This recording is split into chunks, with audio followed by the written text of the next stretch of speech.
Hello, Aquarius Rising. This is Mandy Ray of Ecstatic Astrology, here to give you an update, forecast, whatever you want to call it, for December 2023, according to your rising sign. Sorry, I'm late.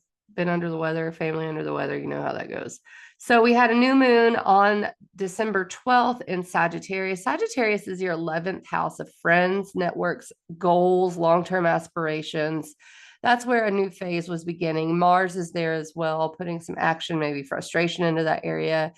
Groups of people could be a little frustrating, but also motivating around this time, networking, goals also, right? It's square Neptune in Pisces. Pisces is your second house of money, self sufficiency, self worth, value. So there does seem to be a little bit of a push pull tug of war between these two areas. You know, it could be like you have a big goal, but don't have the funds or need to gather the funds. It could be also that you have the funds, you don't have a goal, you know, like things like that come up during these types of squares. And these are going to continue throughout the month because on the 16th, I'm recording this the 15th, by the way. The 16th, the sun squares Neptune. The 27th and 28th, Mercury will square Neptune from these two areas in Sag and Pisces.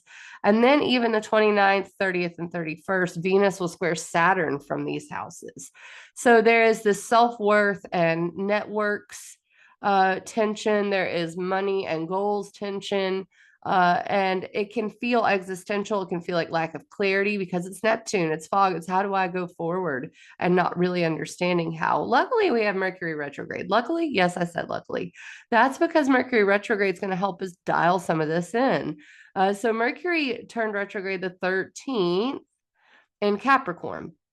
Capricorn is your 12th house. Literally, when you talk about existential pressure, that's the 12th house. It's subconscious, it's spiritual. So you are redoing something spiritually, rethinking your plans, right? And that actually has a really lucky and sometimes a little extra thought, trine to Mercury retrograde, to Jupiter in Taurus. Okay, so Jupiter is in your fourth house of home and family. And there is a sense that you are rethinking something and coming to an agreement in your fourth house of home and family and security, or an awareness during this Mercury trine. It is Mercury retrograde, so it can be more internal. Jupiter's retrograde as well. But then we got Mercury retrograding back into Sagittarius. This is your 11th house of networking and goals. And, you know, long term aspirations, friends, groups of friends. Mercury will retrograde back into Sagittarius on December 23rd. And by the way, that means that it kind of immediately squares the second house of money, values, and Neptune there. So there is like a disillusionment between your goals and the money you're making. And Mars will come together with Mercury and square Neptune on the 27th and 28th. And that can be a little frustrating, a little, I don't know what to do. I've got to figure this out. But then, like I said, luckily, we've got the full moon in Cancer on the 26th. And this is going to be a little support in the middle of those more existential transits. The full moon in Cancer is your, where's Cancer for you? Oh, sixth house. I erased it. Look, I even need help. It's your sixth house of work, service, health, habits, and healing. So it's beneficial transit in your daily life. All right. And it's trine to Saturn and Pisces, your money. Maybe you're getting a lot of work at this time. And it's sextile Jupiter and Taurus, home and family, some support, some security you're feeling. And the sun is in your 12th house of uh, retreat reflection. So it seems like a very spiritual, but also secure transit where maybe you have the work that you need, and maybe you're coming more in tune with the emotions behind all of it, right? Because full moon in Cancer is emotional.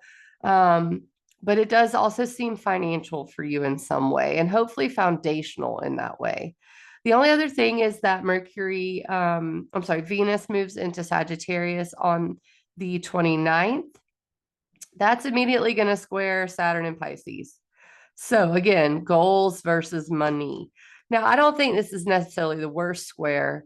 Venus in Sag has a lot of support from the ruler of Sagittarius, Jupiter. Jupiter's in Venus's home sign. They're in mutual reception, okay? They're benefiting each other from home to goals. emotional security, friends, and networking. So maybe you just feel very secure in yourself. Saturn in Pisces is like, yeah, we do need to work on the money part. Okay. But beyond that, I think you get really concrete on your goals. And then Jupiter on the 30th goes direct in Taurus, your fourth house of home and family. So there may be some goals connected to home here as well. Literally your house, property you own, things like that, in order to solve some problems.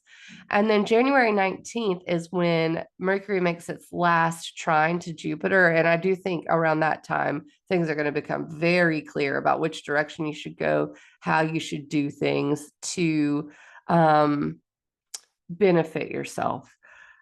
Okay, let's see here. I think that does it for December.